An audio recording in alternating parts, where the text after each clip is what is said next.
Hello friends, तो आपके लिए मैं वीडियो लेकर आ चुका हूं। इस वीडियो में हम लोग एसी फंडामेंटल के बारे में चर्चा करेंगे।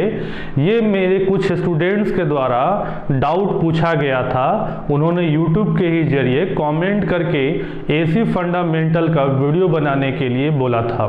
तो मैं लगातार आपके डाउट्स को ले रहा हूं और आपके डाउट से रिलेटेड जो भी वीडियो या जो भी चीज़ें मुझे करनी हो रही है मैं उसको करके आपको तक पहुंचा रहा हूं।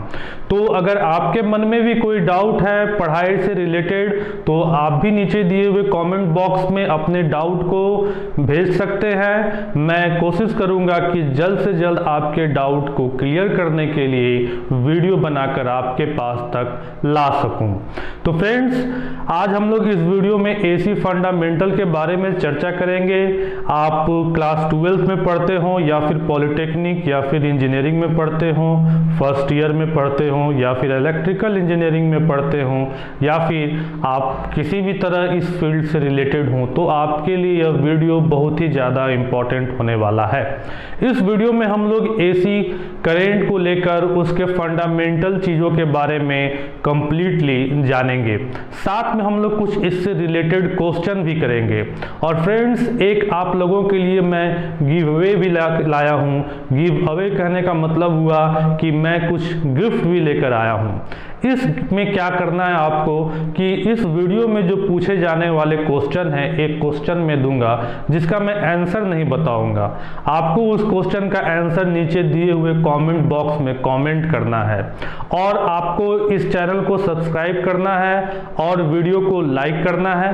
इस तरीके से आप 5 सही जवाब 5 वीडियोस का अगर आप देंगे तो मैं आपको एक गिफ्ट भी दूंगा। तो तैयार हो जाएंगे। जो क्वेश्चन इस वीडियो में पूछा जाएगा या फिर आने वाले जो वीडियो में पूछा जाएगा क्वेश्चन, उसके आपको सही जवाब कमेंट बॉक्स में करने हैं और सब्सक्राइब करें होना जरूरी है और साथ में आप वीडियो को लाइक भी किए हों, तभी आप उस गिफ्ट के भागीदारी भी होंगे। और जिनको भी यह गिफ्ट मिलेगा मैं उसके लिए वीडियो बनाकर लाऊंगा और वीडियो के माध्यम से मैं दिखाऊंगा कि मैंने अपने वादे को पूरा किया। तो चलिए हम लोग एसी फंडामेंटल को लेकर शुरुआत करते हैं। तो एसी फंडामेंटल में सबसे पहले हम लोग इस बात को समझते हैं कि हमारा करंट का 2 टाइप्स होता है। एक होता है एसी करंट, दूसरा होता है डीसी करंट।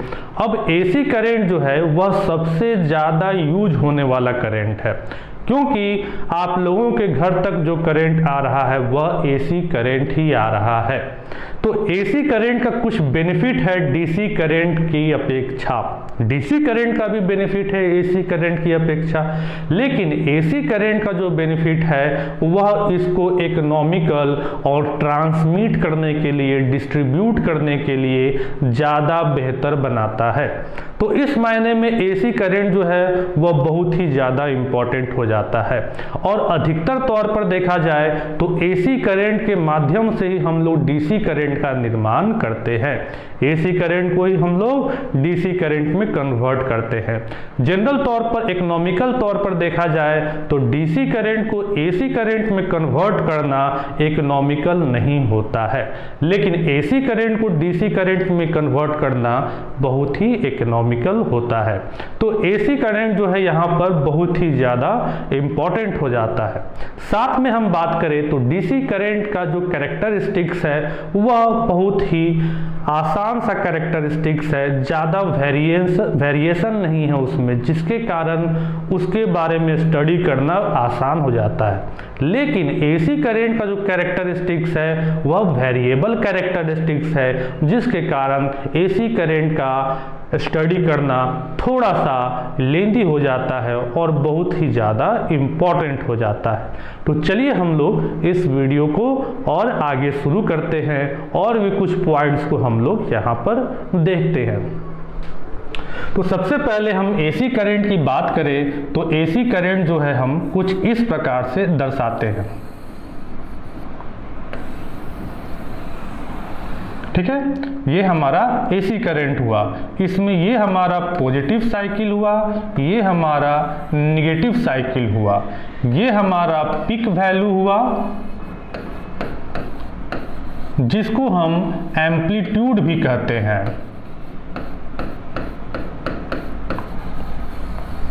ठीक है, इस एक्सिस पर हम टाइम रखते हैं और इस एक्सिस पर हम वोल्टेज, करंट या फिर पावर रखते हैं।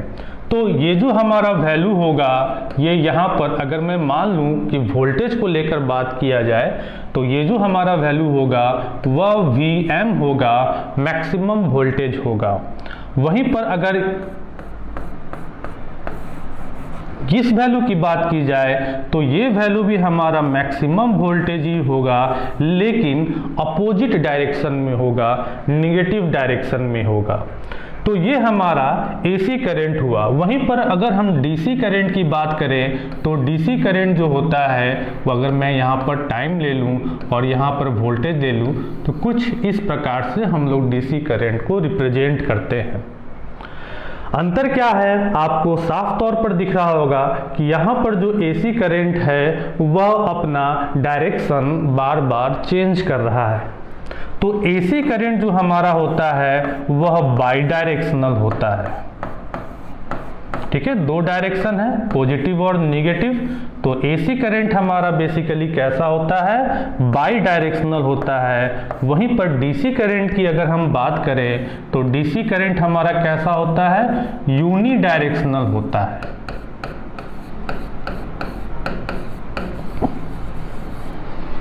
ठीक है, क्लियर है।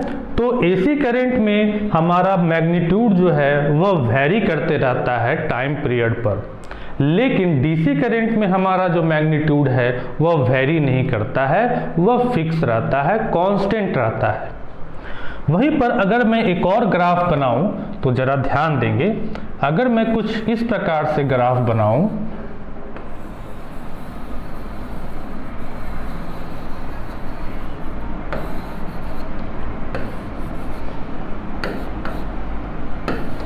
तो आप बताएंगे कि यह AC करंट है कि DC करंट है।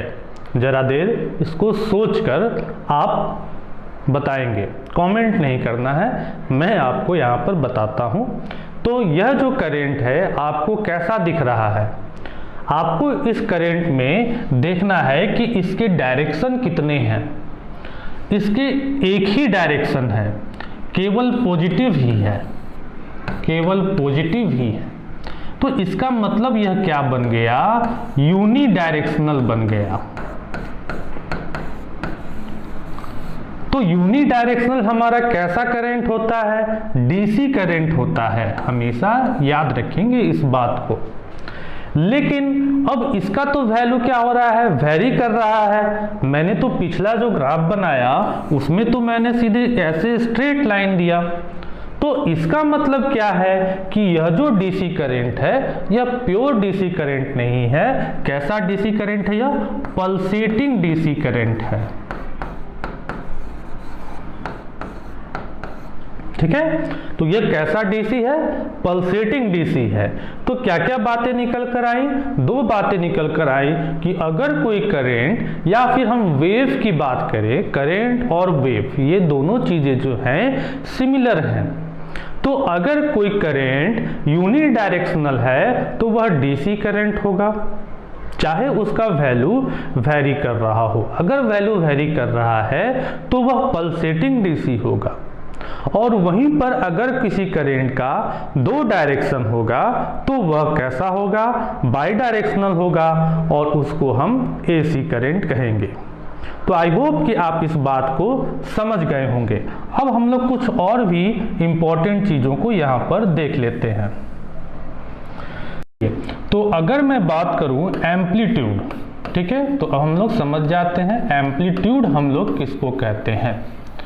तो एम्पलीट्यूड हम लोग किसको कहते हैं, जो मैक्सिमम वैल्यू हम लोगों का वेव फॉर्म दिखा रहा है वह किसी भी साइड में आइदर पॉजिटिव या फिर नेगेटिव दोनों ही वैल्यू हमारे क्या होंगे, एम्पलीट्यूड होंगे, मैक्सिमम वैल्यू होंगे या फिर जिसको हम पीक वैल्यू कहेंगे। तो एम्पलीट्यूड को हम लोग पीक वैल्यू भी कहते हैं और इसी को हम लोग मैक्सिमम वैल्यू भी कहते हैं। ठीक है, किसी भी साइड में, साइड का कोई यहाँ पर दिक्कत नहीं है। तो आई होप कि आप इसको भी समझ गए होंगे। नेक्स्ट अब हम लोग बात करते हैं टाइम पीरियड। हम लोग कंप्लीटली एसी करंट को ही लेकर बात कर रहे हैं।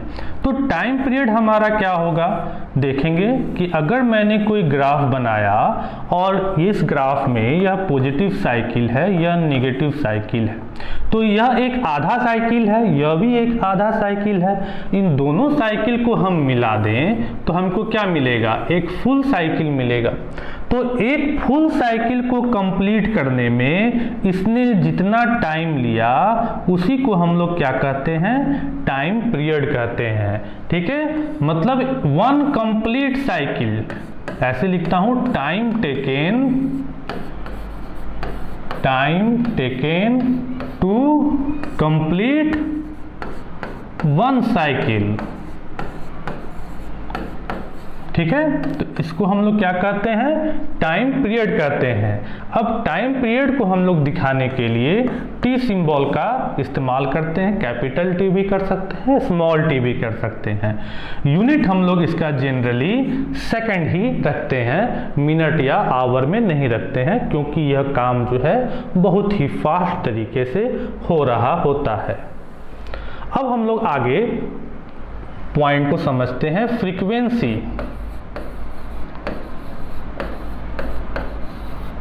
तो फ्रीक्वेंसी कहने का मतलब क्या हुआ, फ्रीक्वेंसी को हम F साइन से डिनोट करते हैं और इसका फॉर्मूला हमारा 1/T होता है।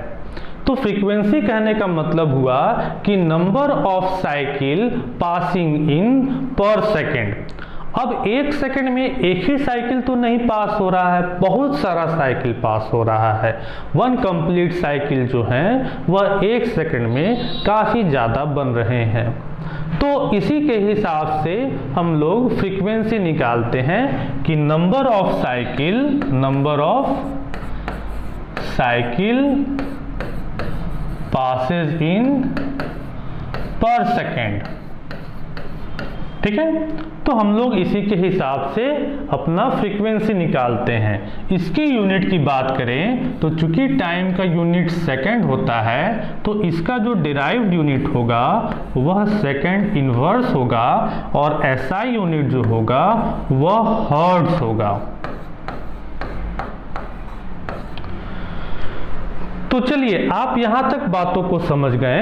अब हम लोग आगे की कुछ और कार्रवाई करते हैं। तो मैं फिर से इस एसी साइकिल को बना देता हूं। ठीक है, मैं वोल्टेज वर्सेस टाइम बना रहा हूं, करंट वर्सेस टाइम भी हम लोग बना सकते हैं, पावर वर्सेस भी टाइम बना सकते हैं। तो अब हम लोग इसमें जरा देखते हैं कि इसका ये दोनों साइकिल मिलाने पर यह कैसा बन जा रहा है, वन कंप्लीट साइकिल बन जा रहा है। तो वन कंप्लीट साइकिल का मतलब क्या होता है, 360 डिग्री। 360 डिग्री पर ही वन कंप्लीट साइकिल बनता है। और हर एक हाफ साइकिल का मतलब क्या होता है, 180 डिग्री। अब हम लोग 180 को ऐसे पाई के फॉर्म में भी शो करते हैं, 360 डिग्री को हम लोग 2 पाई के फॉर्म में भी शो करते हैं। तो अब यहाँ से अगर मैं स्टार्ट करूँ तो ये पॉइंट तो 0 हो गया। अब ये कंप्लीट साइकिल का मतलब 360 डिग्री हो गया, तो ये बीच में क्या होगा, 180 डिग्री होगा।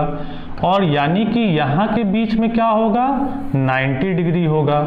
फिर यहाँ के बीच में क्या होगा, 270 डिग्री होगा। तो अब हम लोग इस प्रकार से हर एक पार्ट को एसी करंट का क्लासिफाई कर सकते हैं कि किस वक्त पर कौन सी घटना हुई।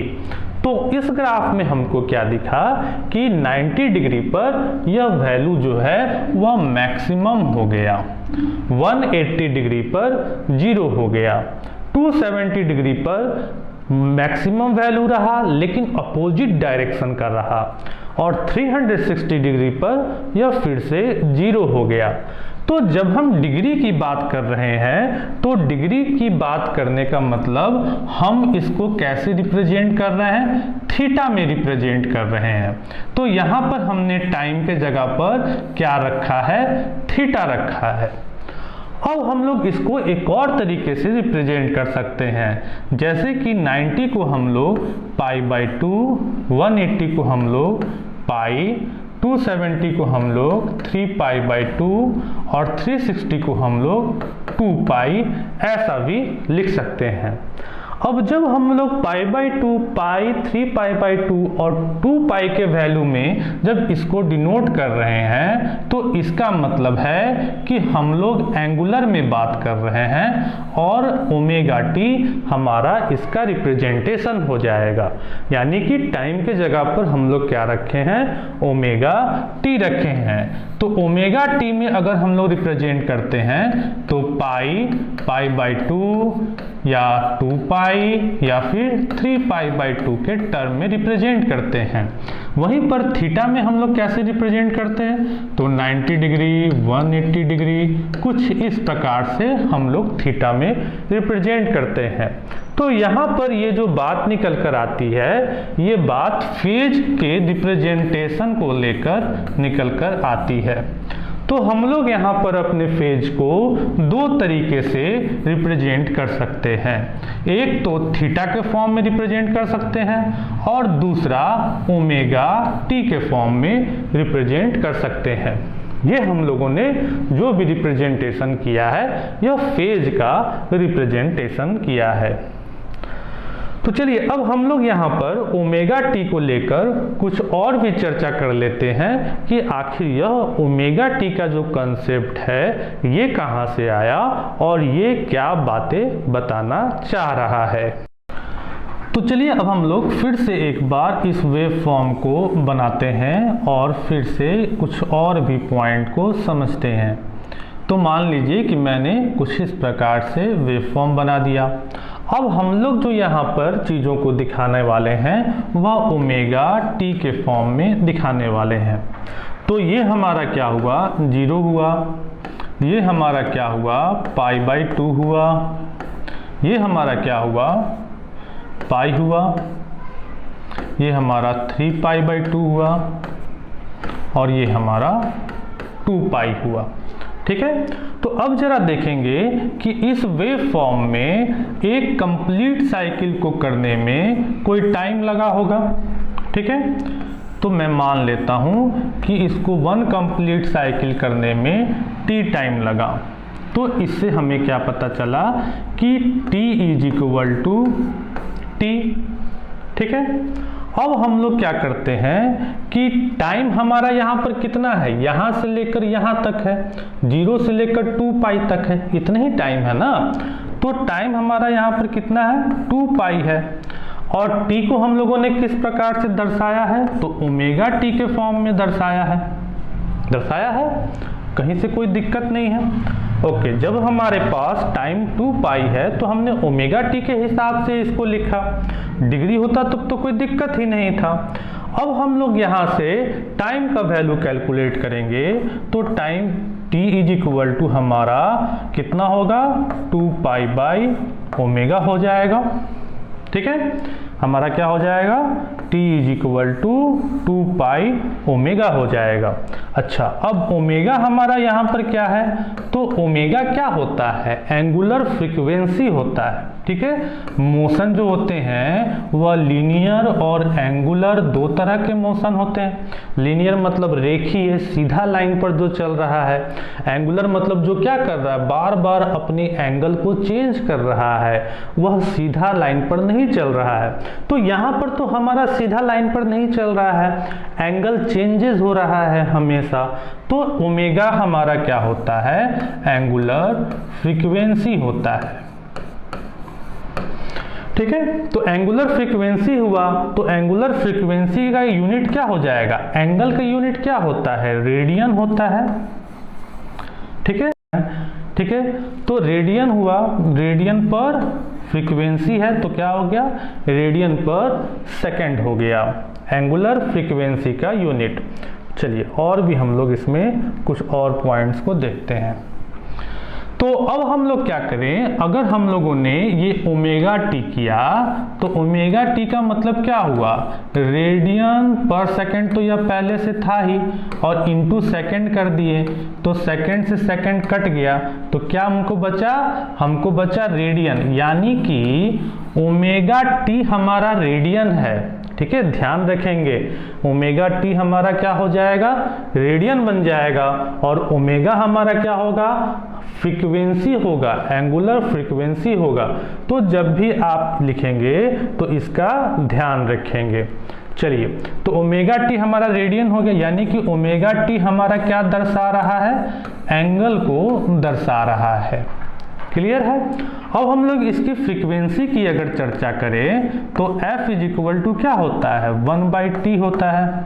तो t इज इक्वल टू हमारा क्या आया है यहाँ पर निकल कर 2π/ω निकल कर आया है। ठीक है, तो इसको हम लोग यहाँ पर रख देते हैं तो हमको क्या हो जाएगा, ω/2π हो जाएगा। तो ये हमारा क्या हो जाएगा, एंगुलर फ्रीक्वेंसी हो जाएगा। क्लियर है। तो हम लोग जो बात कर रहे हैं यहाँ पर फेज को लेकर बात कर रहे हैं।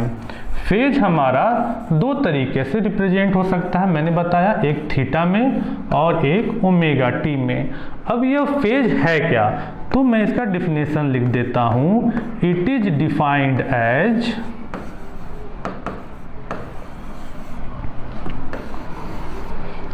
इंस्टैंटेनियस, उसी क्षण एंगुलर पोजीशन। ठीक है,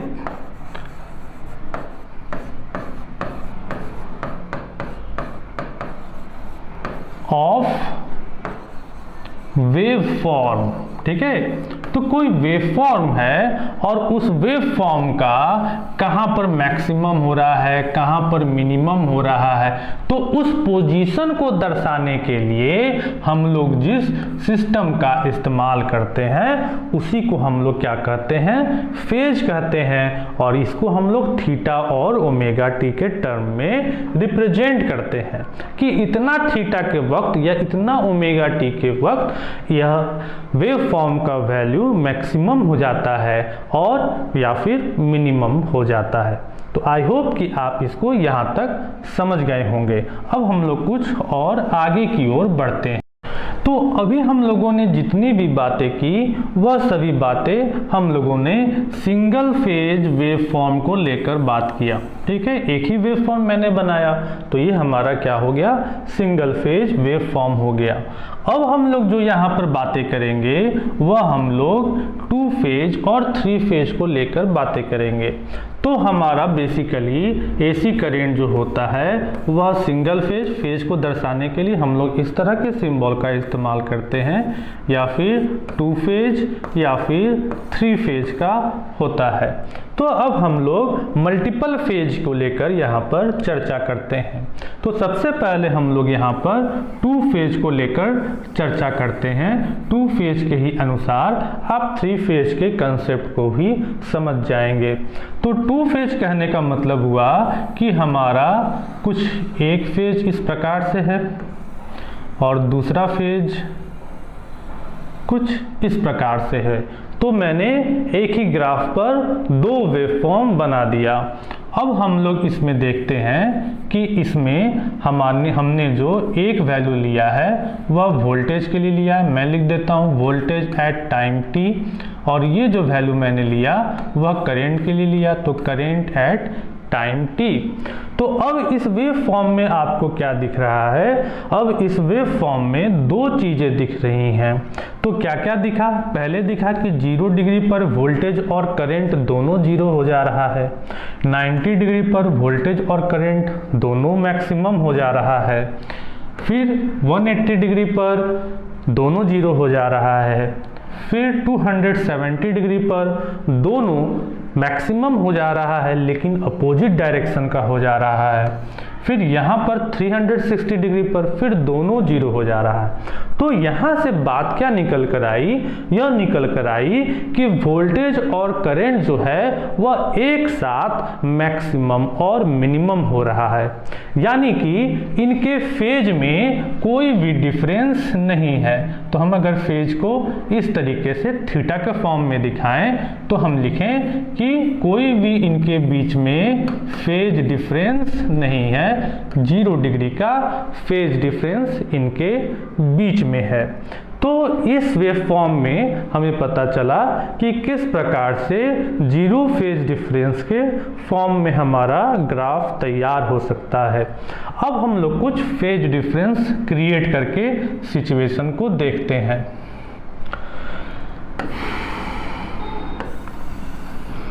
तो ये मैंने ग्राफ बनाया, एक ग्राफ मेरा, एक वेव फॉर्म मेरा ऐसे जा रहा है और दूसरा वेव मेरा कुछ इस प्रकार से हुआ, ठीक है। अब देखेंगे कि इसमें अब क्या चीजें दिख रही हैं हमको, ठीक है। तो मैं कलर थोड़ा सा चेंज कर देता हूं, चलिए। तो इस पॉइंट पर जब हमने देखा, जब at the time of 0 degree, तो हमको क्या दिखा, अगर ये मेरा वोल्टेज है VT है और ये मेरा IT के लिए है, तो अब हमको क्या दिखा, अब हमको दिखा कि at the time of 0 degree हमारा करंट जो है वह मैक्सिमम पर है, लेकिन वोल्टेज जो है वह कैसा है, 0 पर है। और आगे बढ़ें, यहाँ पर हमने देखा तो 90 डिग्री पर हमको क्या दिखा कि करंट 0 हो गया और वोल्टेज मैक्सिमम हो गया। अच्छा, फिर यहाँ पर हमने देखा तो यहाँ पर हमको क्या दिखा, हमको यहाँ पर दिखा कि वोल्टेज 0 हो गया और करंट मैक्सिमम हो गया अपोजिट डायरेक्शन में। फिर यहाँ पर हमने देखा तो यहाँ पर हमको क्या दिखा कि हमारा करंट 0 हो गया और इसको कुछ इस प्रकार से मान लेते हैं, ठीक है, थोड़ा सा टेढ़ा हो चुका है, कोई बात नहीं। तो यहाँ पर वोल्टेज मैक्सिमम हो गया निगेटिव साइड के डायरेक्शन में। अब इसको हम लोग थोड़ा सा और अगर इस ग्राफ को बढ़ाएंगे तो हमको कुछ इस तरीके से यह कंटिन्यूअस ग्राफ दिखता चलेगा। तो हमको क्या दिखा, हमको दिखा कि इनके बीच में इतना फेज डिफरेंस जो है वह कंटिन्यूअस है, ठीक है। जब एक 0 हो रहा है तो एक मैक्सिमम हो जा रहा है, जब दूसरा मैक्सिमम हो रहा है तो अगला 0 हो जा रहा है। ये कंटिन्यूअस है, ये डिफरेंस जो है ये कंटिन्यूअस हमेशा ये होते रह रहा है। तो इसका मतलब क्या निकला कि इनके बीच में फेज डिफरेंस है। तो फेज डिफरेंस इनके बीच में कितना का है, अगर मैं कुछ इस प्रकार से थीटा का डिफरेंस लेकर बताऊं तो इसके बीच में हमको फेज डिफरेंस कितना का दिखा, हमको दिखा 90 डिग्री का फेज डिफरेंस हमको दिखा। वहीं पर ओमेगा टी डिफरेंस को लेकर अगर बात करें तो हमको कितना का डिफरेंस दिखा, π/2 का डिफरेंस हमको दिखा। तो अब यहाँ पर हमारा दो वेवफॉर्म के हिसाब से फेज डिफरेंस जो है वह बन चुका है। तो अब हम लोग यहाँ पर एक और चीज देखते हैं कि यहाँ पर हमारा करंट जो है वह आगे आगे चल रहा है, ठीक है। तो आगे चल रहा है तो हम क्या कहेंगे, लीड कहेंगे, ठीक है, क्योंकि 0 से ही यह मैक्सिमम से चल रहा था तो आगे चल रहा है यह। अब वहीं पर वोल्टेज हमारा यहाँ पर क्या हो गया, पीछे हो गया, तो इसको हम क्या कहेंगे, लैग कहेंगे बाई फेज डिफरेंस थीटा, ठीक है। किसी भी फेज डिफरेंस से, थीटा फेज डिफरेंस से हम लोगों ने यहाँ पर दो वेवफॉर्म के बारे में देखा। तो चलिए अब हम लोग इस फेज डिफरेंस के हिसाब से कुछ और भी पॉइंट को यहाँ पर देख लेते हैं। तो सबसे पहले तो हम लोग इस चीज को यहाँ पर देखते हैं कि मान लीजिए कि हमारे पास कोई एसी करंट है इस प्रकार से, तो इसको हम लोग मैथमेटिकल टर्म में कैसे लिखेंगे। तो मान लीजिए कि मैंने वोल्टेज बाई टी का ग्राफ लिया है, तो इसको मैथमेटिक्स में कैसे हम लोग रिप्रेजेंट करेंगे। तो इसको मैथमेटिक्स में रिप्रेजेंट करने के लिए हम लोग कुछ इस प्रकार से रिप्रेजेंट करेंगे। Voltage at time T instantaneous value, उसी क्षण का वैल्यू निकालने के लिए हम लोग Vm साइन ओमेगा टी का इस्तेमाल करेंगे। इस फॉर्मूला से किसी भी वक्त का हमको वैल्यू जो है वोल्टेज के लिए निकल जाएगा। जैसे कि देखें, अगर हम voltage at the time of 0 degree की बात करें तो Vm कुछ भी हो, साइन ओमेगा टी का वैल्यू क्या हो जाएगा, 0 हो जाएगा। तो हमको क्या निकला, 0 निकला। ठीक है, यहाँ पर ओके। वहीं पर अगर हम voltage at the time of 90 degree की बात करें तो हमको क्या मिलेगा, साइन ओमेगा टी का वैल्यू 1 मिलेगा। तो हमको कितना मिलेगा वैल्यू, मैक्सिमम वोल्टेज मिलेगा, जो भी यहाँ का मैक्सिमम वोल्टेज होगा। जैसे कि हम इसको लिखें, अगर ये वैल्यू जो है वह 5 वोल्ट है तो हम कैसे इसको लिख सकते हैं, हम और इसको बेहतर ढंग से लिख सकते हैं कि VT is equal to 5 maximum है साइन ओमेगा टी।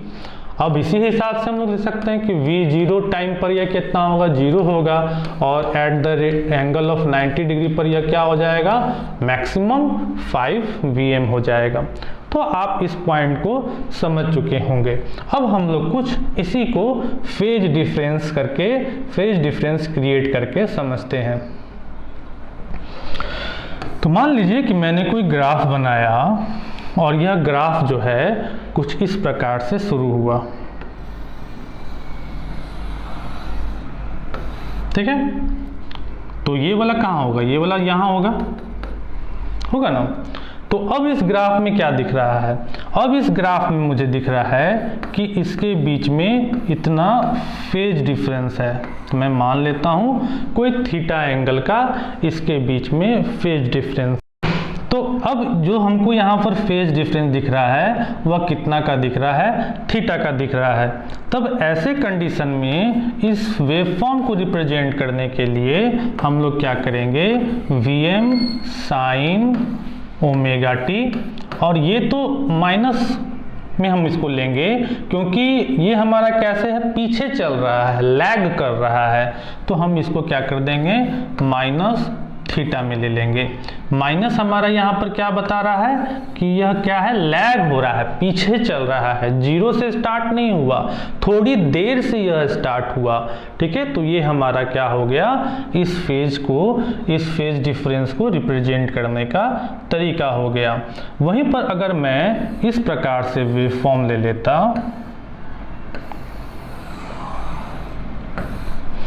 तो अब क्या हुआ, ये देखेंगे कुछ यहाँ से यह स्टार्ट हुआ होगा। तो ये पहले से ही शुरू हो गया ना, ये थीटा एंगल फेज डिफरेंस जो है यह पहले से ही शुरू हो गया।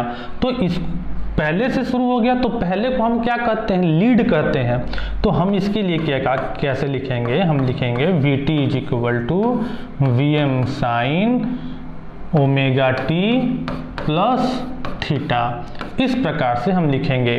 तो हमारा प्लस क्या बता रहा है, हमारा प्लस बता रहा है कि यह क्या कर रहा है, लीड कर रहा है। तो हमारा ये जो थीटा है ये क्या है, फेज डिफरेंस है। ठीक है, ये थीटा क्या हमें रिप्रेजेंट कर रहा है, फेज डिफरेंस रिप्रेजेंट कर रहा है। वहीं पर जो हम यह पहले बना रहे थे, कुछ इस तरीके से वेवफॉर्म जब बनाए तो इसमें भी हम लिख सकते हैं VT is equal to Vm sine omega t plus theta. तो यहाँ पर जो हमारा फेज डिफरेंस है वह कितना का है, 0 का है। तो इसीलिए हम लोगों ने इसको सीधे Vm साइन ओमेगा टी के फॉर्म में लिखा। तो चलिए इन सभी बातों को आप समझ गए हैं। अब हम लोग इसी प्रकार से वोल्टेज का जैसे हम लोगों ने लिखा उसी प्रकार से हम लोग करंट का भी लिख सकते हैं। IT is equal to Im sine omega t plus जो भी फेज डिफरेंस हो। पावर का भी लिख सकते हैं PT is equal to PM sine omega t plus phase difference. तो इस प्रकार से हम लोग जितने भी फेज डिफरेंस होंगे उस फेज डिफरेंस को 2 फेज सिस्टम में आसानी से रिप्रेजेंट कर सकते हैं। तो अब हम लोग यहाँ पर देखें कि हम लोग 2 तरीके से फेज को रिप्रेजेंट कर सकते हैं। तो हम लोग अब इनको थोड़ा सा एक दूसरे में कन्वर्ट करने का नियम देख लेते हैं। तो पाई इज इक्वल टू हमारा क्या होता है, 180 डिग्री होता है। पाई का यूनिट क्या होता है, रेडियन होता है, आप हमेशा ध्यान रखेंगे। और 180 डिग्री तो इसका यूनिट क्या हुआ, डिग्री हुआ। तो यानी कि 1 रेडियन इज इक्वल टू हमारा क्या होगा, 180 बाई पाई डिग्री होगा। तो अगर हमको रेडियन से डिग्री में कन्वर्ट करना है तो हम इसका इस्तेमाल करेंगे। वहीं पर अगर हमको क्या करना है, डिग्री और रेडियन में हमको करना है तो 1 डिग्री इज इक्वल टू हमारा क्या होगा, पाई बाई 180 रेडियन हो जाएगा। ठीक है, तो इस कंसेप्ट को भी आप ध्यान में रखेंगे कि आप पाई और रेडियन और डिग्री को आसानी से कन्वर्ट कर पाएँ। चलिए अब हम लोग यहाँ पर कुछ और भी पॉइंट्स को देख लेते हैं। तो चलिए अब हम लोग कुछ इससे रिलेटेड क्वेश्चन को बना लेते हैं। तो सबसे पहला क्वेश्चन मैंने यहाँ पर लगा रखा है। इस क्वेश्चन में देखेंगे क्या कहा जा रहा है। एक कोई साइन वेव है जिसका फ्रीक्वेंसी 50 हर्ट्ज है और आपको बताना है कि इसका एंगुलर फ्रीक्वेंसी रेडियन में कितना होगा। तो चलिए इस क्वेश्चन को हम लोग बनाते हैं। मैंने आपको क्वेश्चन के बारे में हिंदी में बता दिया। फिर कोई साइन वेव है जिसका फ्रीक्वेंसी कितना दिया गया है, 50 हर्ट्ज दिया गया है। ठीक है, फ्रीक्वेंसी कितना दिया गया है, 50 हर्ट्ज दिया गया है और इसी को हमको रेडियन में कन्वर्ट करके हमको बताना है। तो रेडियन में कन्वर्ट करने के लिए अभी मैंने आपको बताया कि ओमेगा हमारा क्या होगा, यही रेडियन होगा। ओमेगा टी कर देंगे तब तो वह टाइम बन जाएगा। तो ओमेगा इज इक्वल टू हमारा क्या हो जाएगा, 2 पाई एफ हो जाएगा। ठीक है, उस फॉर्मूला से आप निकाल सकते हैं इसको आसानी से।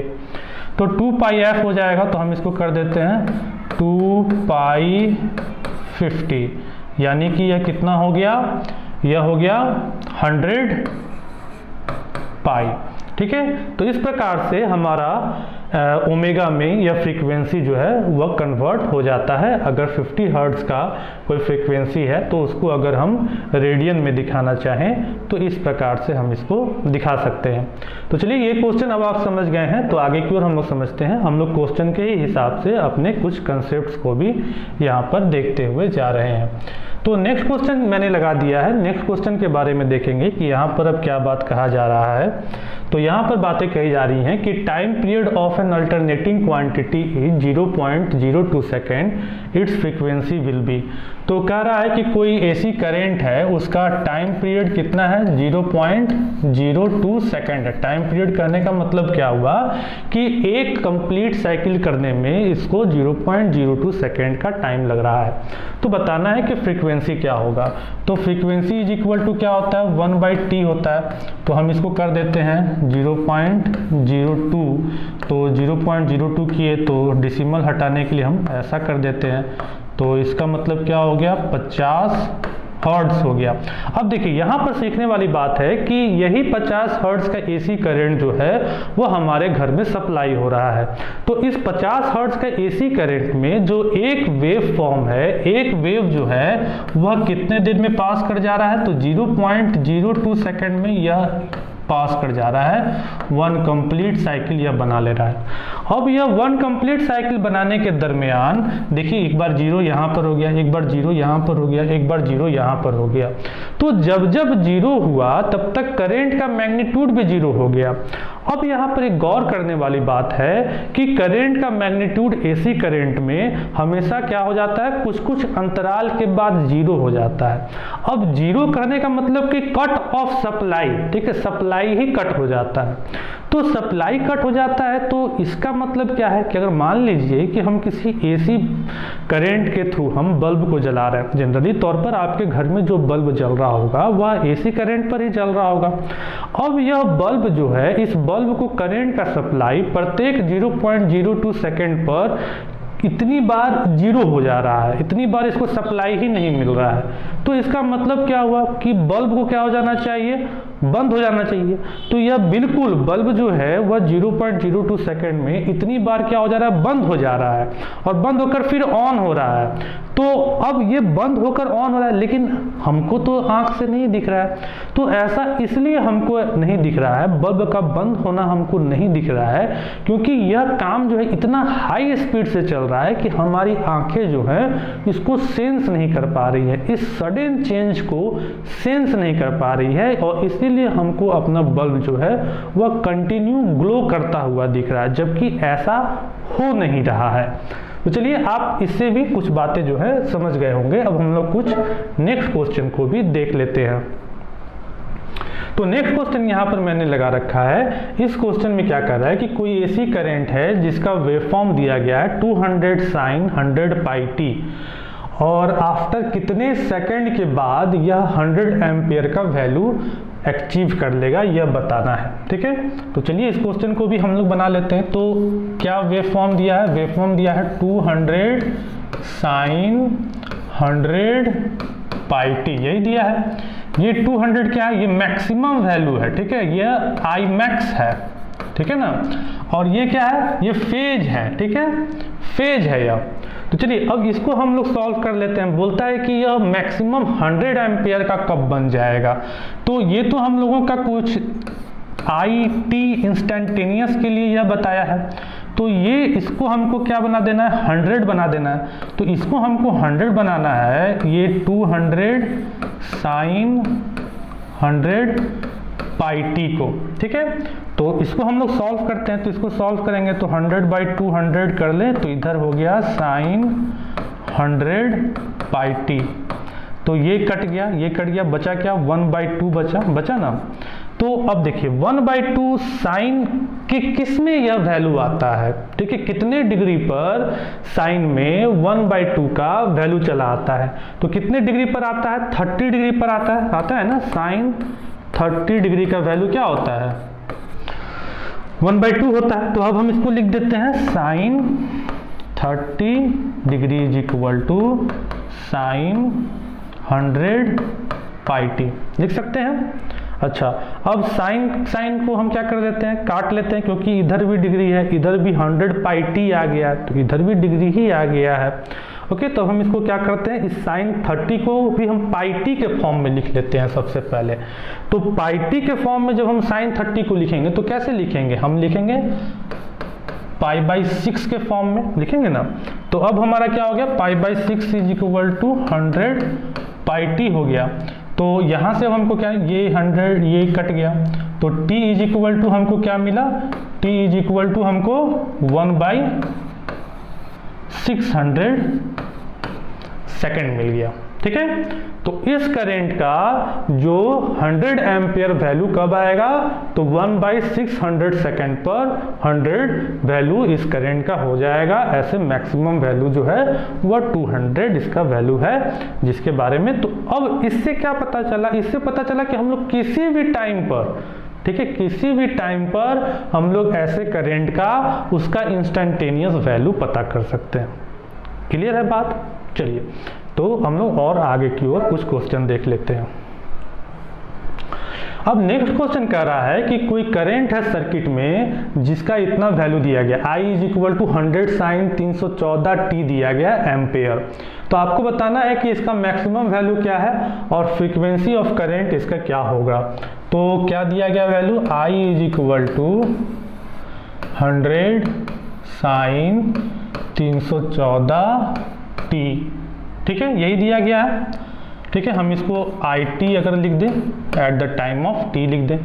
तो इसमें क्या पूछ रहा है, एक पूछा है मैक्सिमम वैल्यू। तो मैक्सिमम वैल्यू तो ये हमारा है। ठीक है, तो मैक्सिमम वैल्यू हमारा क्या हो गया, इसका 100 एम्पियर हो गया।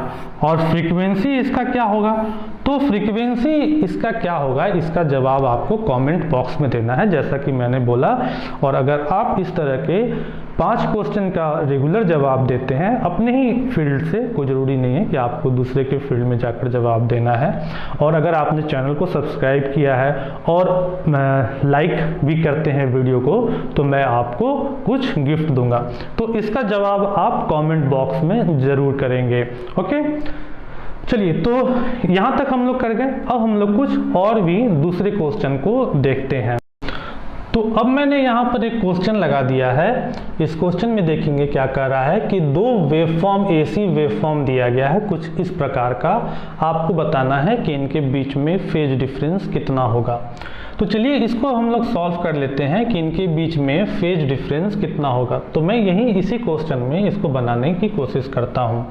तो देखेंगे कि यहाँ π/3 लिखा गया है। तो π/3 का पता करने के लिए हम लोग इसको डिग्री में चेंज करने के लिए क्या काम करेंगे, इसको हम लोग डिग्री में चेंज करने के लिए हम लोग मल्टीप्लाई कर देंगे 180 डिग्री बाई पाई से मल्टीप्लाई कर देंगे। तो पाई से पाई कट गया और ये हो गया 60। ठीक है, तो π/3 का मतलब क्या हो गया, 60 डिग्री हो गया। ठीक है, अच्छा वहीं पर π/4 की बात करें तो π/4 को हम लोग कन्वर्ट कर लें तो कितना हो जाएगा, 4 चौके 16 और 20, तो ये कितना हो गया 45 डिग्री हो गया। ठीक है, तो ये हो गया 45 डिग्री। ठीक है, ये हो गया 45 डिग्री।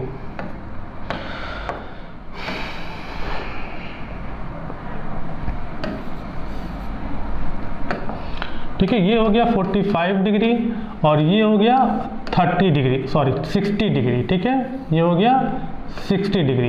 तो अब देखिए, अब इसमें क्या है, ये है प्लस में और ये है माइनस में।